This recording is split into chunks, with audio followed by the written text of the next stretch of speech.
friendship that'll never ever end.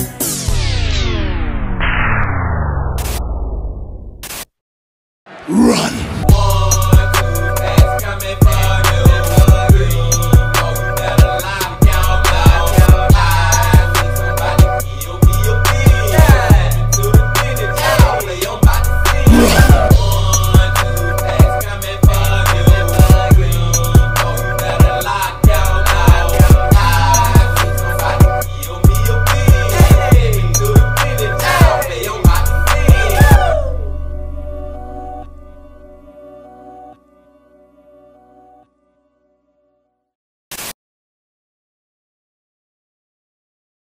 It's a beautiful day in the neighborhood. Reaction Beanie Yo 624. Day in that neighborhood. My brothers and sisters, the weekend is upon us once again, Bean Team. And y'all know who we're about to go back to. Adrian from Coffeehouse. Crime! Another Coffee Man Friday, y'all. And the title of the video is Police Discover Hidden Victims of a Serial Killer. The Untold Stories. Now this title, man, this title just reminds me of the video we just watched on Wednesday from Mike from that chapter. And if y'all ain't seen that one yet, make sure you go check that one out because it is freaking crazy. Long story short, short story long. And I'm pretty sure this one right here is gonna be the same way. And we're about to get into it. But before we get into it, my brothers and sisters, y'all know what y'all got to do. Get whatever you may need. Get what you need, please. It is another Coffee Man Friday. Y'all got what y'all need. Y'all ready to go? Then let's go. Israel Keys. He was a predator hiding in plain sight, a killer with no pattern, boundaries, and very little remorse. He moved swiftly and silently across the country, leaving behind a trail of shattered lives. And his victims, who were chosen at random, were simply ordinary people who were caught in the web of his meticulously planned horrors. From Alaska all the way down to Vermont, he secretly buried his kill kits in remote and desolate locations, only to return years later to carry out his vicious and evil plans. And when he did strike with chaos and fear, he thrived from it. Not only once, but a second time too, when, even after being caught, he would manipulate investigators with his chilling confessions. But how precisely did Israel Keys get away with his twisted crimes for so long? What exactly were his motives? And will we ever know the full scope of his murderous actions? I have to warn you folks that today's case is not for the faint of heart, and the genuinely unfathomable senselessness of this evil man's actions will leave you just as mad as confused. Man, hold on, Coffee Man. That was a lot to take in just from his intro, y'all. The number one thing is I'm just shocked by the fact that he didn't care that it was adults or kids. He was just killing people at random. That's one of the most scariest type of murderers. That's a murderer that would freaking kill you while you're in Walmart or type ish. Well, not in Walmart because he'll get caught then. But I'm saying, man, like a serial killer, you know what I'm saying, that don't have any preference in their murders. You know what I'm saying? They just, anybody that they see they can get at that time, they gonna get them. That's the first thing that is just like, whoa, man. Especially seeing that he did that to even kids. But then the next thing is, I'm wondering how the freak did he get away the first time? Like, what type of lie or whatever did he use, man? Let me shut up and let's get into this video. It's gonna be a good one, Bean Team. Let's go. Good morning, good afternoon, or good evening, folks, and welcome back to Coffeehouse Crime. Today we're continuing from our story about Samantha Koenig to look at the more elaborate case of Israel Keys. By the way, there's going to be less of me in this video today because I'm halfway between countries, so instead I'm going to use just my microphone. Saying that, that is not going to stop me from making more videos for you folks, so let's go. I post true crime, strange and dark stories here on a weekly basis, so if you want to support the channel, please do consider subscribing. And so with that said, please grab yourself a coffee, pull up a seat, and let's caffeinate while we investigate. This is the case of Israel Keys. Get whatever you may need. Welcome back, folks. In today's story, we begin in a small town found in one of America's most northeastern states. And of course, I'm talking about Essex in Vermont. Now I do have to say, but Essex seems to blend rural charm with modern convenience quite perfectly. And with a population of only 22,000 residents, it is small enough to know the area well without feeling too boring. Being just a stone's throw away from Burlington, Essex is Vermont's second largest municipality. But don't be fooled by its proximity to the city, as this place really does have its own unique vibe. It is home to the Champlain Valley Exposition, which hosts everything from fairs right through to concerts. You can also find the Essex Experience here, which is a quirky mix of shopping, dining, and cultural experiences. And after checking the old Google Maps, there does seem to be plenty of good options for coffee too. But if outdoor escapades are more your style, well, you're in luck here too. Almost 600 acres of natural beauty await you, with thanks to the Indian Brooktown Conservation Area and Saxon Hill's many trails. Now, historically, Essex dates all the way back to the New Hampshire land grants in 1763, and since then, it has grown from a humble settlement into a thriving community. So, whether you're wandering through the charming Harriet Farnsworth Powell Museum, or simply grabbing cider donuts at one of the town's famous orchards, Essex has something for everyone. However, sadly, the same could not be said on the morning of June the 9th, 2011. This quiet town was shaken when the sudden disappearance of a couple would sadly transform into a story nothing short of a horror movie. That was the... I was just about to say that, man, because the Coffee Man going through the whole, giving us the view or the background of Essex, and I'm just looking at it like, man, this is one of those towns that you see in one of those Halloween movies, you know what I'm saying, with the young teens and it's a killer out there. Like, that town looked like that, and he just said it. It's a horror movie that actually happened here. Let's go. The day that Bill Currier, aged 49, and his wife, Lorraine Currier, aged 55, both failed to make it to work. You see, Bill and Lorraine were a reliable couple. They had their lives together and were well integrated into the local community. So, when they suddenly fell silent, that was sure to ring a few alarm bells. As the hours passed by without any sign of them, friends and family both grew concerned. And so that is when colleagues decided to contact the authorities to try and find out what had happened. When officers arrived at the Currier residence, they were immediately struck with worry, with multiple clues suggesting something terrible had happened. For one, the garage door had been left wide open, completely vulnerable to thieves and robbery. Now, this wouldn't be a problem if they were home or out in the front yard, but you see, there was no sign of the couple whatsoever, and upon closer inspection, officers realized that the home showed various signs of a violent struggle. Items were scattered inside, and there were bloodstains throughout the property, and in addition to this, the phone line had been deliberately cut. The discovery of zip-tie packaging and the absence of their car would add to the growing suspicion that maybe they had been abducted.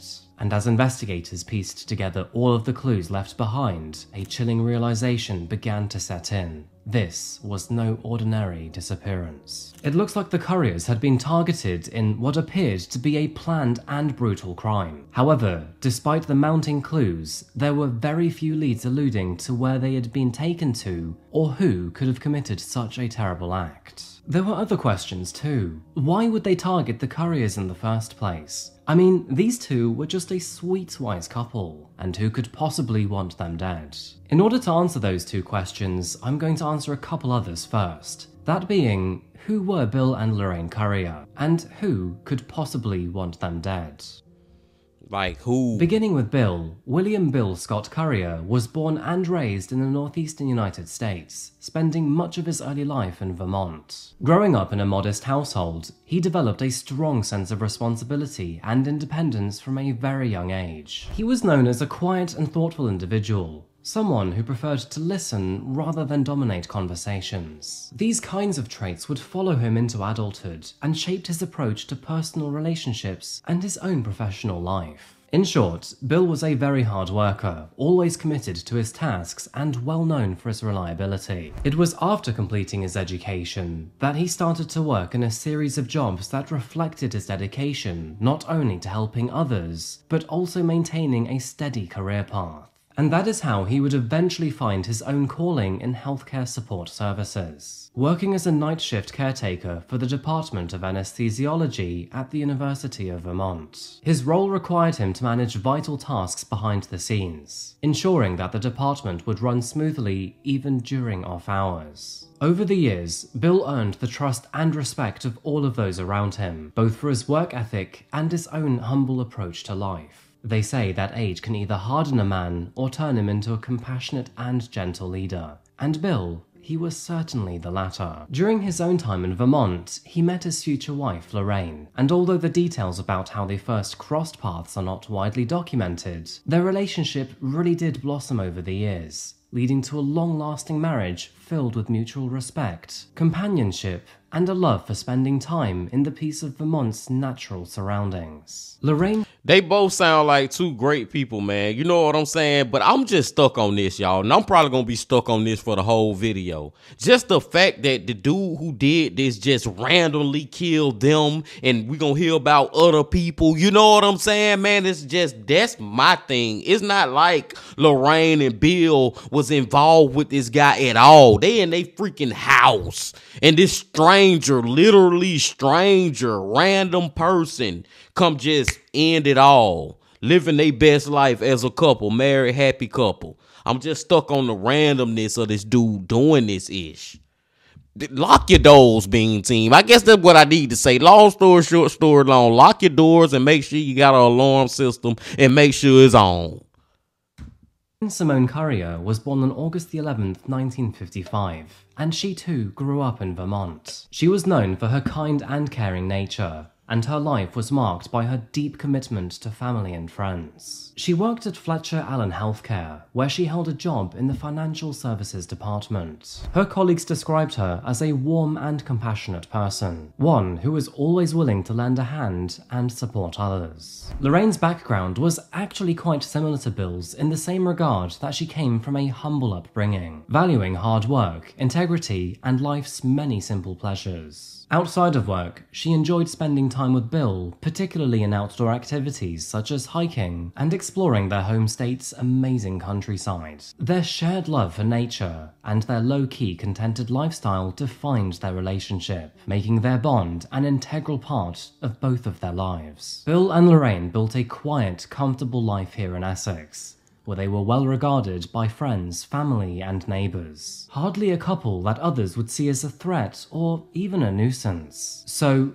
that bears a couple key questions. Why were they targeted for a brutal attack and kidnapping? And where exactly were they now? The official search for both Bill and Lorraine was very extensive, but sadly unsuccessful. Search parties for the couple began on June 9th, 2011, with investigations spanning both far and wide. And although the initial search focused on their home in Essex, there were very few clues as to where they had been taken. Of course, this left investigators with more questions than answers, and as days turned into weeks and eventually months, the investigation broadened. Local law enforcement, the FBI, and volunteers from the community all combed through possible locations. They canvassed the area, including nearby valleys, mountains, and woodlands, and all the way back to the urban landscape. Within the towns and cities, officers reviewed as much surveillance footage as they could get their hands on, but sadly, this too yielded little success. And with no substantial evidence leading to their whereabouts, over time, the case went cold. It wasn't until almost 1 year later, in March of 2012, that something very peculiar happened. That is when a man named Israel Keys was arrested for the kidnap and murder of Samantha Koenig, a young woman who was recently murdered in Anchorage, Alaska. And little did officers know that her death would begin to unravel the mystery behind Bill's and Lorraine's disappearances. Now, quite obviously, it is routine work for police officers to determine if a murderer had operated in a single incident, or if perhaps he had murdered more than the one person he was currently being detained for. And no surprise, it was during his interrogation with police officers that Israel would eventually confess to murdering the unfortunate couple. And the longer he talked, investigators became convinced he was telling the truth, as he was starting to provide details that only their killer would have known. This included information about how he had abducted Bill and Lorraine, how he managed to murder them, and where he disposed of their bodies. To be more specific with you, it was in an abandoned farmhouse in Essex. So what happened after you entered the house? Oh, I told them right away what was going on. Were they cooperative at first, at least? Yeah. Pretty shocked. I'm sure. People never expect stuff to happen to them. Do you remember what you told him? I just, it's like a blitz attack. You just make sure they know right away who's in charge and immediately tie them up, tell them what the rules are, that there's no talking unless I talk to them. They don't move unless I tell them to move, and did their hands behind their back and had them, pulled everything off the bed and got their hands and their feet together with cable ties and then just started talking, like asking them one question after the other. So they you don't have to tell them, but they know they're being robbed. That's what they think is happening. They're being robbed. Well, they kept trying to ask me. I didn't tell them what was happening. They kept trying to ask me what was going on, and I never answered them. It's just have to keep telling them to shut up and listen to me. So what about the most? Just the fact that he was laughing while telling this ish, man. Like, come on, bro. These people out here, bro, it's some scary, freaky, crazy, all the other synonyms and antonyms you want to use, you know what I'm saying, out here in the world, man. And I'm talking about the terrible synonyms and antonyms, not the good ones. Motive for these brutal actions? Well, according to Israel, it was actually quite simple. It was simply because they were home. There was no rhyme or reason to his murders whatsoever. He simply wanted to kill for the thrill. The farmhouse in which he entombed their bodies had sadly been demolished shortly after, meaning that, despite extensive searches of the area, no trace of the couriers has ever been found. Personally, I have no idea how you demolish a house without finding two bodies amongst the rubble. I mean, take the case of Joshua Maddox, for example. After missing for several years, he was found in the chimney of a cabin that was currently being torn down. The construction workers there were smart enough to identify him. So, how would you get by not identifying two grown adult bodies? Anyway, relative negligence aside, the lack of their discovery has left both of their families without closure through a proper burial. Now, that's effed up too, man. I ain't think we was going that way in the story. It's just sad, man, that they bodies didn't even get recovered. I'm thinking after he told them where they family was gonna at least get that closure. The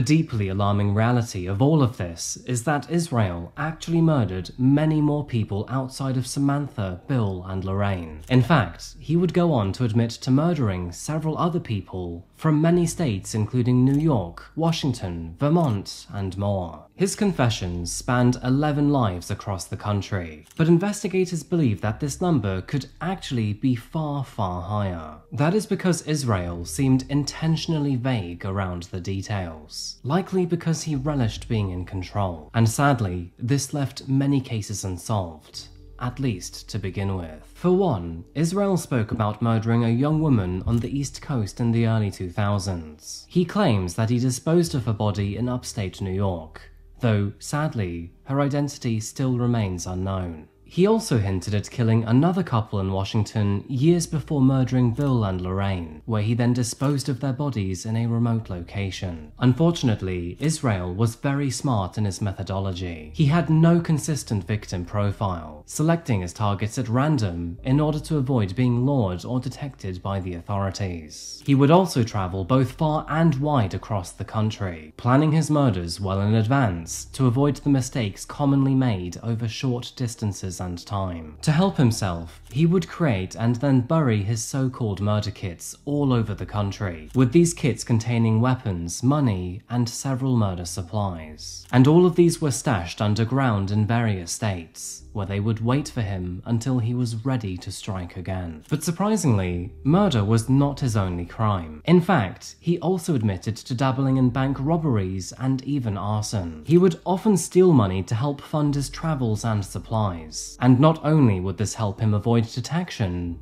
but it was technically free too. Following his sick confessions, the FBI would launch a nationwide effort to locate his hidden kits. Throughout this time frame, Israel would coyly provide scant details as to where they could find them, leading to several successful recoveries, but also many unfortunate dead ends. One of these kits would be found in the Adirondack Mountains in New York, while another was discovered in Alaska, and with some of these kits dating back several years, it was confirmed that this was no spur-of-the-moment fantasy either. Throughout the interrogations, Israel remained cold and detached, refusing to provide full details about any of his criminal activities, which of course left law enforcement and the public wondering about the true extent of his horrific actions. It is like, seriously, man, I believe this man killed way more people than he even told the freaking police in this interrogation about. You know what I'm saying? And this is like, he pissing me off. He already pissed me off because he murdering people. You know what I'm saying? But he really pissed me off by his demeanor in this interrogation. Just the way his bravado and he feeling like he in control and he laughing and stuff like this is just funny. Like, he just... This one of the ones, man, forget life in prison. Give him the death penalty. You know what I'm saying? And I hope you be laughing then while we put you in this electric chair. Like, seriously, man, like, this dude here, just the whole vibe that he giving off about how he don't care and y'all ain't gonna know what really happened unless I tell you type of ish, and I'm the one in control. Y'all need me to find out about these waters. Even, not waters, these murders. I was about to say, even the fact that he got his cup of water and how he holding it. It's just, man, long story short, story long, give him the death penalty. That's what I want out of this case. Probably not gonna get it, but hey, I'm just saying. It's very evident that Israel loved to be in control of the situation, and with him teasing officers a little too much and refusing to cooperate fully, many of these kits were never found. In fact, to this very day, several are still believed to be out there, just waiting to be discovered. Now, before we talk about the individual stories of all of his other victims, let's first talk about what happened during Israel's trial, as I think that that best sets the tone for the rest of this video moving forward.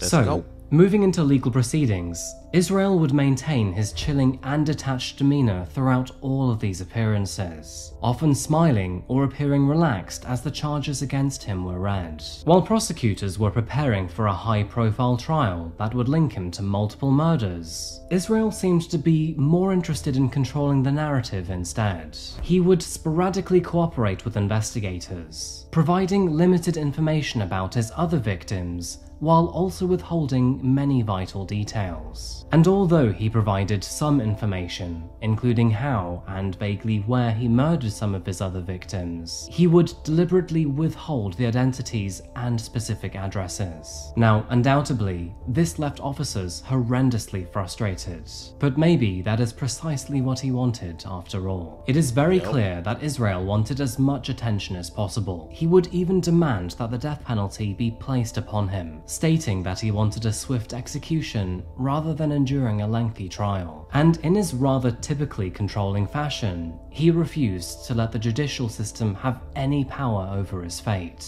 And that's because... You see what I'm saying, y'all? You see what I'm saying? You see what I'm saying now? That's why he really do need the freaking death penalty. He even asking for it. You know what I'm saying, man? Because he just don't give a F like that. You don't give a F, we don't give a F either. Die. And he one of the ones that think dying is better than spending life in prison. But like I said over here on my channel, y'all, I'm not a religious person, but I do believe in a God. And I feel like God got him something that he'll never even realize coming until he actually face it in the afterlife. Let's go. Because on the morning of December the 2nd, 2012, Israel Keys was found dead in his jail cell at the Anchorage Correctional Complex. Even in death, he wanted to go out on his own terms. Hold on, time out, y'all. We gotta go back. What the freak happened? Did he kill himself? In his rather typically controlling fashion, he refused to let the judicial system have any power over his fate. And that's because, on the morning of December the 2nd, 2012, Israel Keys was found dead in his jail cell at the Anchorage Correctional Complex. Even in death, he wanted to go out on his own terms, ending his— You puss! Oh my God, man. I don't know if I need to say all that, man. Fucking YouTube, man. Fucking you pussy ass bitch. What the fuck, bro? Really? That's what you decide to do? Yeah, see, this was all a control thing to him. He was going to try to get away. Not even try, he did. Get away with as many murders until he got caught. And when he got caught, he was going to go out on his own accord. But that is just the most weak ass shit ever being seen. Like, seriously, man. Like, I'm not even finna, like, go all up into it like that and get all amped up and mad about the whole shit. But that's just some weak-ish, man. And I hate when freaking murderers do that. But it go back to what I was saying earlier, and that's why I'm calm with it, because I know there's a God out there, and in the afterlife, after he done left this earth, God got him. Let's go. And not in a good way. His life with a hidden razor blade, before then wrapping a bedsheet around his neck. Prison guards would find a suicide note beside him, filled with dark and cryptic writings, but sadly, it contained no additional details about his crimes or his victims. Israel's death marked a morbid end to a lifetime of calculated cruelty, one which left behind more questions than answers. The FBI and law enforcement agencies across the country were furious by the news, as now they were left to answer many puzzles with no puzzle master. Now, personally, I do wonder if maybe this was Israel's plan all along. By taking his secrets to the grave, not only would Israel immortalize himself with curiosity, but he would also deny the families and friends of the victims the opportunity to see him face justice. His death would unfortunately close off several murders, which are now expected to never be solved. Not only that, but the identities of some of his victims may remain a mystery forever. However, Israel was not completely silent about these victims, and his vagueness would cast a glimmer of light on numerous unsolved cases, ones that eerily aligned with his movements across the country and his brutal methods. And so, this is where we will look at several unsolved stories, which are all earmarked to be the work of Israel Keys. It is important for us to honor and respect those who have passed away without closure. And yes, sadly, these may not be the most detailed of stories. However, they still represent a human who has died too soon. So, with that said, let us dive into several unsolved disappearances and review why law enforcement believes them to be made by Israel's hands. Turning all the way back to the year 1996, Julie Marie Harris was a bright and ambitious 13-year-old girl from Colville, Washington. It was on that year, on March the 2nd, that she disappeared while waiting for a ride to a local church. Now, despite her young age and also being a double amputee, Julie was in fact a Special Olympic skiing medalist. Her condition meant that, unfortunately, she had lost both of her feet, therefore requiring prosthetic feet to get around. And tragically, around 1 month after vanishing, those prosthetic feet were discovered near the Colville River. Despite law enforcement's best efforts to find out what had happened to her, they unfortunately had no idea. In fact, they couldn't even tell if she'd been murdered or if this were an accident. Her case would go almost entirely silent after that, until 1 year later, her remains were found on April the 26th, 1997, in a wooded area just a few miles away from her home. Despite the discovery, the cause of her death was never determined. It is worth noting that Israel Keyes lived in the area at the exact same time, when he was only 18 years old. And although he was questioned about the disappearance after his arrest in 2012, he would neither confirm nor deny any involvement in her tragic fate. So, did he murder Julie Harris? Well, sadly, we will likely never find out. We'll never find out, but I'm just gonna go and put it up, add that to the tally of his murders being team. I think he the one who did it, man. I think that was probably like the start of it. You know, he was 18 at that time, man. That was the beginning of his craziness. I'm just saying.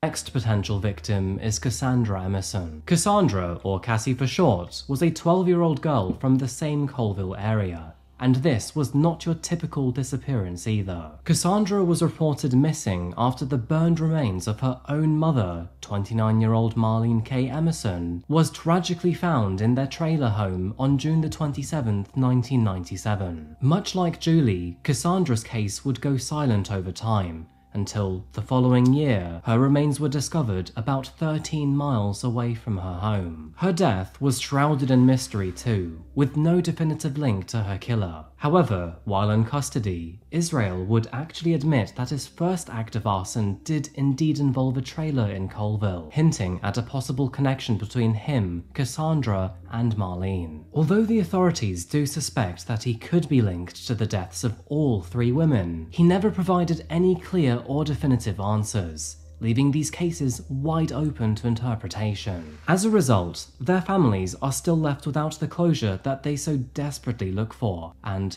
sadly, I don't think they will ever find that answer. I hope they have all found peace through the years. Yeah. Keeping ourselves within the borders of Washington, Israel did in fact confess to murdering at least 5 in this state. One of those he confessed to murdering is believed to have been buried or submerged in a lake near Near Bay between July and October 2001. Although one body had already been recovered from the lake in that time frame, it was ruled to be an accidental death, therefore leaving the case unresolved. He would also admit to the double homicide of a young couple between 2001 and 2005, detailing how he beat the man to death before then going on to strangle his partner. He then buried both in a remote location still unknown to this day. Between the years 2005 and 2006, Israel claimed to have killed 2 more victims, with one body allegedly being dumped in Lake Crescent, Washington, and the other still unknown to this day. And sadly, despite these confessions, both of those cases are still unsolved. Moving south and over to the state of Florida, Israel is also considered to potentially be the dark mastermind behind a series of tragic events in the year 2007. Curiously, no one has ever found out who the so-called Boca Killer is, who is believed to have been involved in 3 devastating crimes connected to the town center in Boca Raton, Florida. The Boca Killer's first victim was Randy Ann Mallet Scarenberg, a beloved 52-year-old woman who was abducted from the mall's parking lot on March the 23rd, 2007. Sadly, within an hour of being abducted, she was dead. Her body was found at another location with 2 gunshots. The second crime, which occurred on August the 7th, 2007, involved the kidnapping of a mother and her young toddler son from the very same parking lot. Although the assailant was masked, he was described as tall, athletic, and had long hair. And quite curiously, these details closely matched Israel's own description,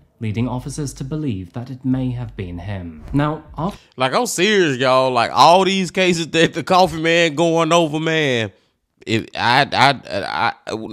I had to put a percentage on it, just overall, I'm talking about all the cases overall. If I was to believe that he did all of them, I'm over 50%, and I'm talking about all of them, man. I'm probably close to 70, 75% that he did all these freaking murders, man. All these unsolved murders, man. Because you just think about the type of person that he was and what we know that he actually did. You know what I'm saying? So it ain't gonna surprise me if he been doing it.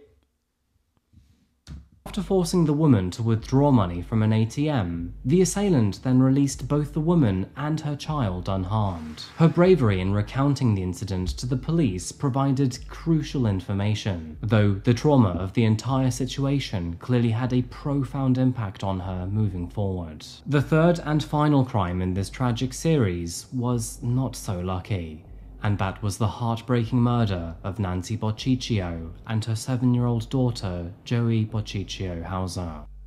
Damn. On December the 12th, 2007, both of them were found shot in the very same parking lot. The shocking loss of a mother and her child sent ripples of grief throughout the community, leaving family and friends to mourn their passing in a senseless act of violence. Authorities also believe that Israel may have actually been involved in the disappearance of 48-year-old Delba Feldman, a woman who, at the time, was facing difficult circumstances in her life. Deborah was last seen on April the 8th, 2009, at her apartment in Hackensack, New Jersey. Like many, she was a mother and a friend who struggled with personal challenges, but remained loved by those who knew her. Tragically, she vanished without a trace, and her body has never been recovered. But the reason why officers believe that Israel may have been involved in her disappearance is because, in the wake of his arrest, federal agents discovered that he had frequently searched for Deborah's missing persons case on his computer shortly before being detained. In addition to this, when shown her photo in the interrogation room, Israel paused before hesitantly saying, "I don't want to talk about her yet." Although he never provided a direct confession, the authorities do suspect that he may have buried her near Tupper Lake, which is found in New York State. Deborah's family continues to seek answers, remembering her for the life that she lived, and holding on to hope that they will one day find closure. Yeah, it's something to do with Deborah too. To add to the growing list of probable names, James Lamar Tidwell Jr., also known as Jimmy, was a 58-year-old electrician from Mount Enterprise, Texas. Sadly, Jimmy also disappeared under very mysterious circumstances. It was on the morning of February the 15th, 2012, that he would vanish after completing a night shift. Jimmy was known as a hard-working and reliable man, one who took pride in his work and had many close ties within his community. So, when he suddenly disappeared one morning, his family, friends, and colleagues were all deeply concerned. This is where the story gets a little bit strange, but authorities would later link Jimmy's case to a bank robbery that took place the following day on February the 16th, 2012 in Azle, Texas. The suspect, who is believed to be Israel Keys, was seen wearing a white hard hat that was very similar to the one Jimmy used for work. The dark-haired wig the robber wore bore a striking resemblance to Jimmy's own hair. It was only during his interrogation that Israel made a chilling statement when asked about the wig, claiming that apparently it was not synthetic, but actually real human hair. When pressed about where he obtained the hair, he cryptically responded with, "You don't have to buy real hair to get real hair." Although he refused to elaborate any further, it is really gross stuff when you connect the dots and think about it. Although Jimmy's body has never been found, and the full truth still remains unclear to this day, his loved ones continue to honor his memory and hold on to hope that they will one day find closure. Jimmy is remembered for his dedication, kind heart, and positive impact on those around him. I would like to conclude our list by reminding us that, although each story has been small, it does not negate the significance of the person behind them. Behind each story is a human who has disappeared or died, and behind that human is a grieving family, dozens of friends, and an entire community left in the dark. Many of these cases still remain unsolved, but investigators do continue to pursue every lead and any possible connection to Israel Keys. Samantha Koenig, Bill and Lorraine Currier, and the many other victims of Israel are all remembered for the love, joy, and strength they brought into the world. And sadly, each and every one of them was cruelly taken long before their time. I hope that all of the families involved will one day find the peace and the closure they deserve. Yes, man. Rest in peace to all those people, man. Regardless of if he did it or not, just rest in peace to them. With that said, I think I'm going to end this video here today, folks. However, before I go, I do have one personal question for you. Not so much on Israel Keys himself, but I know this case has been quite extensively covered on YouTube and on TV. Do you mind that with me? Do you like me to cover more notorious cases, or cases that are barely known? Please share your thoughts in the comments section down below. By the way, if you want to support me in the channel, please check out my Patreon here, or alternatively, check me out on social media here, most notably my Instagram. If you do sign up to my Patreon, you'll get early access to my videos and extra content as well. Mostly just small personal videos about my move and what else is going on. Anyway, I've got some packing to do, so I'm gonna go do that now. But before I go, I'd love to say thank you so much for watching today, and I really do appreciate it. And I'll see you again very soon for another video. Until the moment arrives though, remember to look after yourself, look after each other, and as always, stay safe. Thank you, and goodbye.